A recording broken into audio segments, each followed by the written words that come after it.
umaga mga guys, magandang umaga. Happy Sunday. Ayan. So, share ko lang sa inyo mga guys ang ating tanim na labuyo. Labuyo. Ayan, labuyo.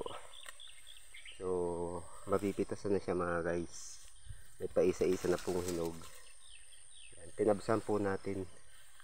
Nag-try lang tayo ng kaunti dito kung gaganda yung labuyo sa lugar na to. Kasi nung nakaraan tanim natin taon ay ang tanim po natin dito mga guys ay siling panigang. Pero hindi gumanda mga guys kasi nangulot din katulad ng nangyari doon sa kabilang farm natin. Nangulot din siya. Pero ito mga guys, wala pa siyang gaanong alaga, walang fungicide, walang foliar, pero maganda siya mga guys. Napakaganda mga guys. Dahil bunga mga guys. Dami niyang bunga mga guys. Ito nga pala yung nakuha natin nung nakaraan linggo ng 5 kilos.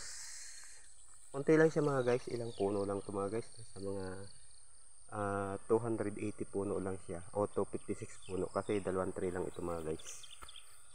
Try lang natin. So sa susunod mga guys, magtatanim tayo ng malawak.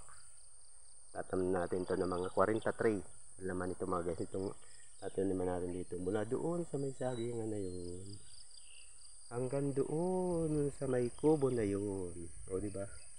So marami-rami pong may tatanim natin dyan mga guys. Siling labuyo. Okay, thank you for watching. Salamat sa inyong pagsuporta at panonood. Bye bye.